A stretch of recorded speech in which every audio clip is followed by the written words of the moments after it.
سب سے پہلے اپنے آپ کو اور اس کے بعد آپ تمام مؤمنین کو تقوی الہی اختیار کرنے کی وصیت کرتا ہوں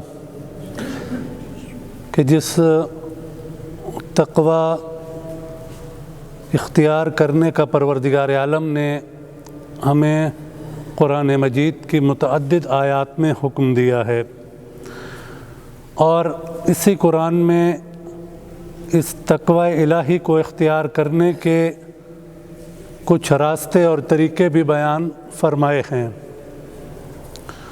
کہ انسان ان آیات میں غور کرے کہ جس میں پروردگار عالم نے جنت کی نعمتوں کا ذکر کیا ہے، تاکہ وہ ان نعمتوں کو دیکھ کر تقوی الہی اختیار کرے، اور ان آیات کو پڑھے کہ جس میں پروردگار عالم نے جہنم کے عذاب کا ذکر کیا ہے، تاکہ اس عذاب کو دیکھ کر وہ اللہ کا تقوی اختیار کرے، یا محمد و آل محمد کی اتباع کر کے ان کی پیروی کر کے تقوی کی ان منازل کو طے کرے۔ اور اسی طرح اور بہت سے راستے بیان کیے ہیں کہ جن راستوں پہ چل کے انسان تقوی الہی کو اختیار کر سکتا ہے۔ تو آج انہی میں سے ایک راستہ کہ جو قرآن مجید نے بھی ذکر کیا ہے اور روایات کے اندر بھی اس کا کثرت سے تذکرہ ملتا ہے کہ ہم اتباع رسول کر کے کس طرح تقوی الہی اختیار کر سکتے ہیں۔ ایک دفعہ درود پڑھیں محمد و آل محمد پر۔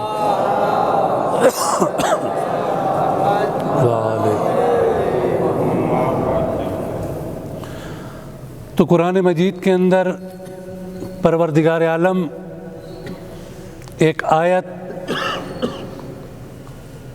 نازل کرتا ہے، اس کا شان نزول یہ ہے کہ کچھ لوگ اللہ کے رسول کے پاس تشریف لاتے ہیں اور وہ کہتے ہیں کہ ہم اللہ سے محبت کرتے ہیں۔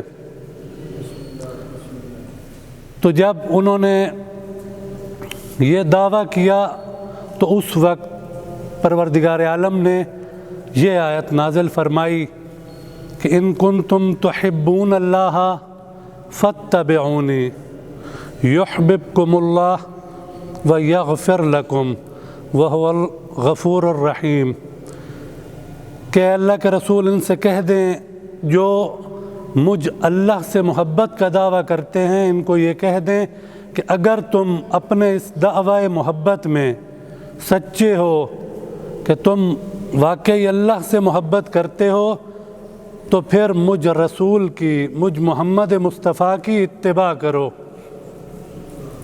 اگر تم میری اتباع کرو گے تو پھر تم اس دعوے میں سچے ہو۔ گویا جب انہوں نے یہ دعویٰ کیا تو پروردگار عالم نے ایک قانون کے طور پہ اس آیت کو نازل کیا کہ جو اس قانون پر پورا اترے گا تو وہ اپنے دعوے میں سچا ہوگا۔ تو اب کیا ہے کہ یہاں پر علامہ علی نقی نقل صاحب بہت خوبصورت انہوں نے دو الفاظ کی تشریح کی ہے کہ جب بھی قرآن مجید کے اندر اطاعت کا لفظ آیا ہے تو اطاعت سے مراد کیا ہے؟ اطیعوا اللہ، اللہ کی اطاعت کا حکم دیا گیا ہے، اور اہل بیت کی اتباع کا حکم دیا گیا ہے۔ جیسے اسی آیہ کریمہ میں کہ ان کنتم تحبون اللہ فاتبعونی، پس تم میری اطاعت کرو اگر تم یہ دعویٰ کرتے ہو کہ تم اللہ سے محبت کر رہے ہو۔ تو ہم نے اتباع کن کی کرنی ہے؟ محمد و آل محمد کی۔ اب جب ہم محمد و آل محمد کی اتباع کریں گے تو اس کا نتیجہ اسی آیت میں کیا پروردگار عالم ارشاد فرماتا ہے؟ یحببکم اللہ، پھر اللہ بھی تم سے محبت کرے گا۔ فقط اگر تم نے دعویٰ کر دیا اور محمد و آل محمد کی اطاعت نہ کی تو تم دعوے میں جھوٹے ہو، تو اس کا کوئی اجر نہیں ملے گا۔ لیکن اگر اس دعوے میں تم سچے ہو کہ اگر تم اللہ سے محبت کرتے ہو اور پھر میرے بتائے ہوئے اس قانون جو کہ محمد مصطفیٰ صلی اللہ علیہ وآلہ وسلم ایک دستور حیات لے کر آئے ہیں، اگر اس کی اتباع کرو گے تو پھر کیا ہے، یحببکم اللہ، تو پھر اللہ بھی تم سے محبت کرے گا۔ یہ پہلا نتیجہ۔ دوسرا نتیجہ کیا ہے، وَيَغْفِرْ لَكُمْ ذُنُوبَكُمْ، اور پروردگار عالم تمہارے گناہوں کو بھی بخش دے گا۔ تو گویا اگر ہم اتباع رسول کریں گے، اللہ کے رسول کی پیروی کریں گے، تو پروردگار عالم کے بھی محبوب بن جائیں گے، اور اس کے بدلے میں پروردگار عالم ہماری خطائیں بھی معاف کرے گا۔ تو گویا ہم تقویٰ کی ایک منزل پر فائز ہو جائیں گے۔ ایک دفعہ درود پڑھیں محمد و آل محمد پر، صلی علی محمد و آل محمد۔ اب پروردگار عالم نے رسول اللہ کی زبان سے بہت سی روایات اسی کے بارے میں فرمائی ہیں کہ اللہ کے رسول ارشاد فرماتے ہیں، اذا احب اللہ عبدا، کہ جب پروردگار عالم کسی بندے سے محبت کرتا ہے، کسی بندے کو پسند کرتا ہے، تو کیا کرتا ہے، ابتلاہ، تو وہ اسے مختلف مصیبتوں اور آزمائشوں میں مبتلا کر دیتا ہے۔ ابتلا کا مطلب امتحان، یعنی جب پروردگار عالم کسی بندے کو سے محبت کرتا ہے تو اس سے کچھ امتحان لیتا ہے۔ فَإِن صَبَرَ اجْتَبَاهُ، تو اگر یہ انسان اللہ کے اس امتحان پر صبر کرے تو پروردگار عالم پھر اس کو چن لیتا ہے۔ اجتبا کسے کہتے ہیں، چن لینا اپنے بندوں میں سے کچھ افراد کو، جیسے امام حسن علیہ السلام کا بھی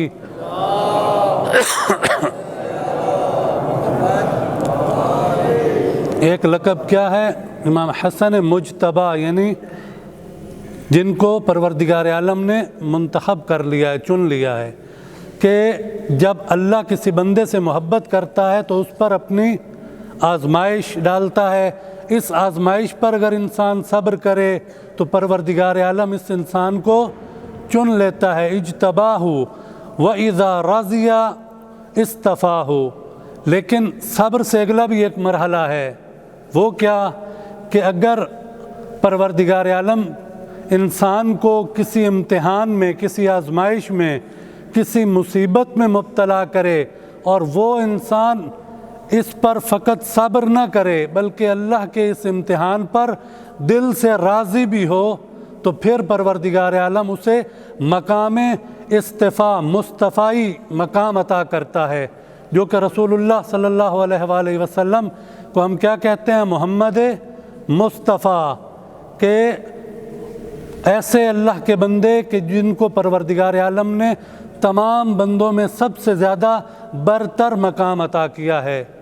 تو اس روایت میں اللہ کے رسول ارشاد فرماتے ہیں کہ جب انسان کسی مصیبت پر صبر کرتا ہے تو پروردگار عالم اس کو اپنے منتخب بندوں میں شامل کرتا ہے، لیکن جو انسان کسی مصیبت پر راضی ہو، یعنی فقط صبر نہ کرے، ممکن ہے ایک انسان صبر کرے لیکن دل سے راضی نہ ہو، وہ برداشت کر لے اس کو، تو وہ مقام اجتباء تک پہنچتا ہے۔ لیکن اگر وہ اس پر راضی ہو کہ پروردگار عالم مجھے جس مصیبت میں بھی، جیسے آپ سنتے رہتے ہیں کہ امام حسین علیہ السلام نے جو اللہم صلی علی محمد وآل محمد، آخری لمحات میں کیا فرمایا تھا، رضم بقضائہ و تسلیما لامرہ، پروردگارہ ہم تیری اس آزمائش پر صابر نہیں ہیں بلکہ کیا ہیں، راضی ہیں۔ تو امام حسین علیہ السلام اس رضا کی منزل پر تھے، تو پھر اس کے بدلے میں پروردگار عالم نے ان کو مقام اصطفاء بھی عطا کیا۔ تو یہ ساری چیزیں پروردگار عالم جو انعام کے طور پہ عطا کرتا ہے، تو یہ انہی افراد کے لیے ہیں جو واقعاً ان آزمائشوں پر فقط صبر نہ کریں۔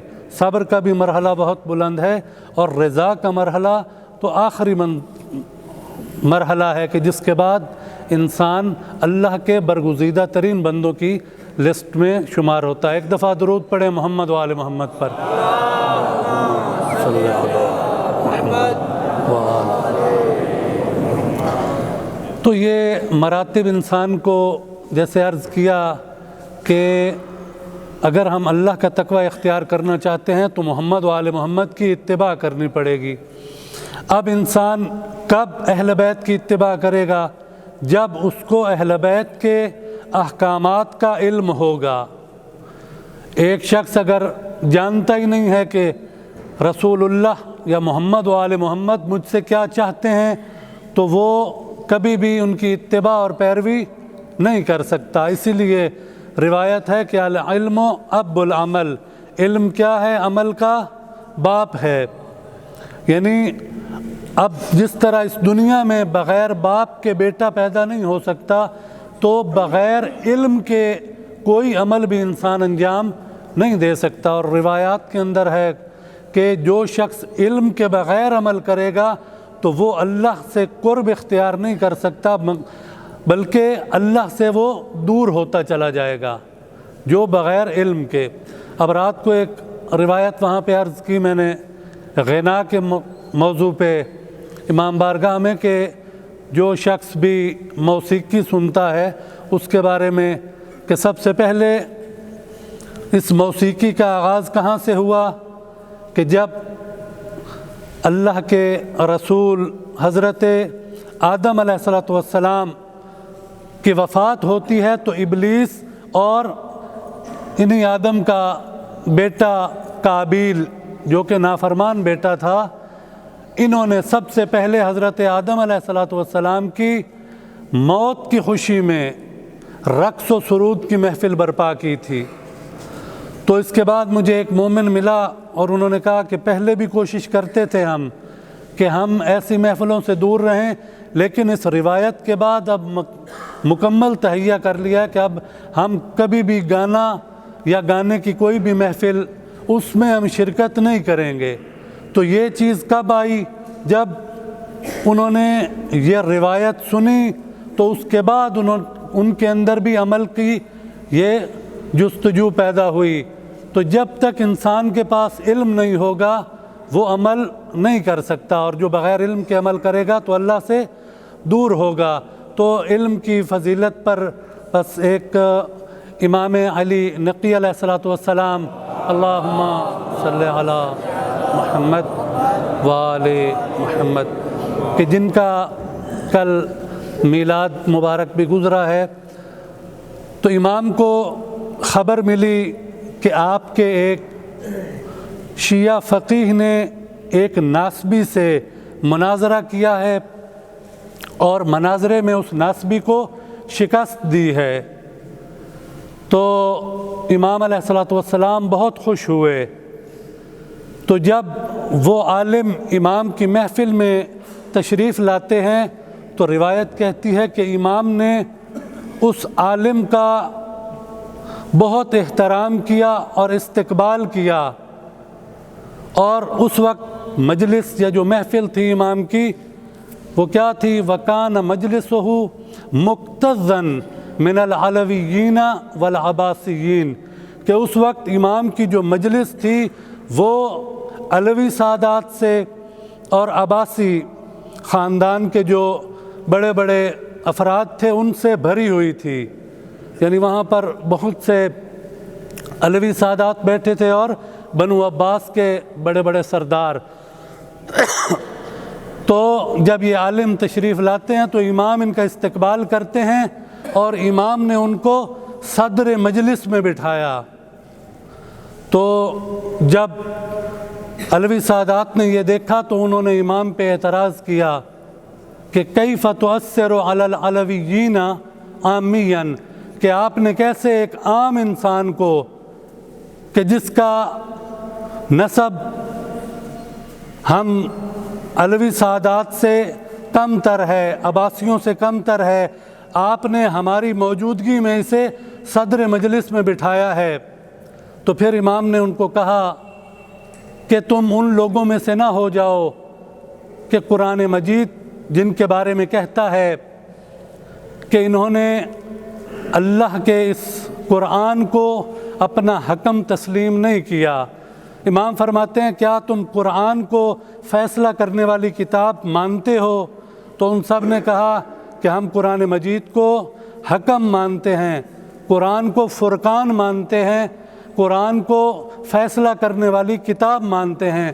تو پھر امام علیہ الصلوۃ والسلام نے قرآن مجید کی کئی آیات پڑھی کہ هل يستوي الذين يعلمون والذين لا يعلمون۔ قرآن تو کہتا ہے کہ جاننے والے اور نہ جاننے والے کبھی برابر نہیں ہو سکتے، اور قرآن کی اور آیات پڑھیں کہ جس میں اللہ تبارک و تعالیٰ ارشاد فرماتا ہے کہ ہم نے عالموں کو فضیلت دی ہے درجات میں، ایک عالم کا درجہ بلند ہے۔ تو امام نے قرآن سے استدلال کیا کہ اگرچہ تم علوی سادات میں سے ہو، تم عباسی خاندان میں سے ہو، لیکن جو قرآن کا معیار ہے وہ کیا ہے کہ قرآن نے جو درجات انسان کو عطا کرنے ہیں وہ علم کی بنیاد پہ عطا کرنے ہیں، نسب کی بنیاد پہ عطا نہیں کرنے۔ تو امام اسی عالم کی طرف متوجہ ہو کے اس سے گفتگو کرتے رہے۔ تو یہ جو واقعہ ہے یہ ہمیں علم کی فضیلت کی طرف متوجہ کرتا ہے، اور علم کب انسان کے اندر پیدا ہوتا ہے؟ جب کسی بھی قوم کے علمی مراکز جتنے مضبوط ہوں گے تو وہ قوم اتنی ہی علم حاصل کرنے والی قوم بنے گی۔ اب ظاہری بات ہے کہ جس علاقے کے اندر علمی مرکز ہی نہ ہو تو وہاں کے لوگ کیسے عالم بن سکتے ہیں؟ اور ویسے بھی آج جمعہ کا دن ہے، امام جعفر صادق علیہ الصلوۃ والسلام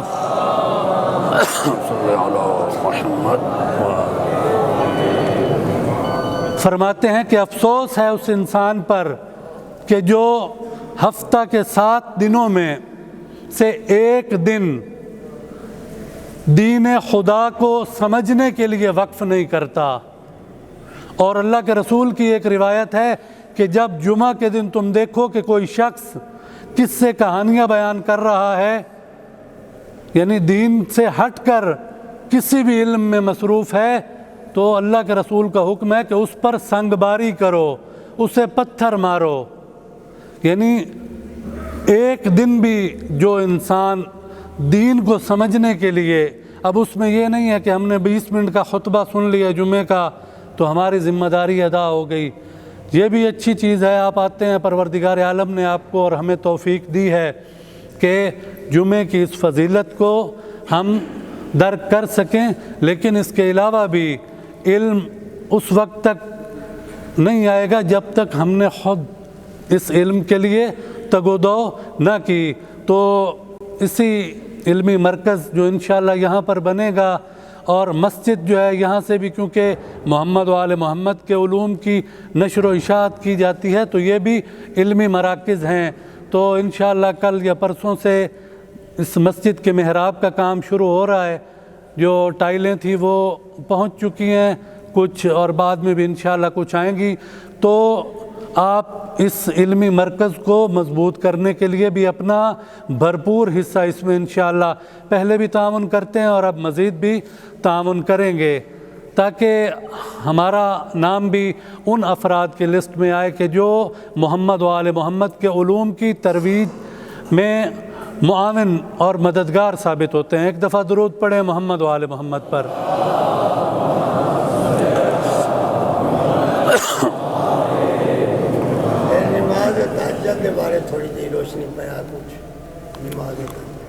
نماز تہجد جو کہ اللہ کے رسول پر اور ائمہ اہل بیت پر اور سابقہ انبیاء پر ایک واجب نماز تھی، تو یہ اس امت کا خاصہ ہے۔ روایات میں ہے کہ جو پروردگار عالم نے اس امت کو بھی اس نماز کے لیے منتخب کیا، اور روایات تو واقعاً بہت سخت ہیں کہ جو شخص شیعہ ہو اور وہ نماز شب نہ پڑھے، کیونکہ یہ وہ وقت ہوتا ہے، جیسے عرض کیا کہ نماز شب کا جو وقت ہے، اس وقت میں جیسے روایات ہیں کہ پروردگار عالم انسان کی سب سے زیادہ بات کو سنتا ہے، اور 11 رکعت نماز ہے یہ، تو 2 رکعت کر کے ہم پڑھیں گے 8 رکعت، جیسے ہم نماز فجر پڑھتے ہیں اسی طرح پڑھیں گے۔ اور وہ کیا ہے؟ 2 رکعت نماز صلاۃ اللیل یا نماز شب پڑھتا ہوں قربتاً الی اللہ، اور اس کے بعد جو 2 رکعت وہ نماز شف ہے، اس کے اندر دعائے قنوت نہیں پڑھنی۔ پہلی 8 رکعتوں میں تو دوسری رکعت میں ہم قنوت پڑھتے ہیں، لیکن نماز شف کے اندر قنوت نہیں ہے، باقی اسی طرح نماز فجر کی طرح ہے۔ اور آخری نماز جو ہے نماز وتر، وہ 1 رکعت ہے، وہ کھڑے ہو کے پڑھنی ہے۔ اس میں انسان جتنی اس کو طولانی کرنا چاہے، جو صورتیں پڑھنا چاہے، لیکن کم از کم جو 4 قل ہیں یہ ضرور اس میں پڑھے جائیں، اور سورہ انا انزلنا، اور اس کے علاوہ جو آپ کو آیات یا صورتیں آتی ہوں وہ پڑھیں۔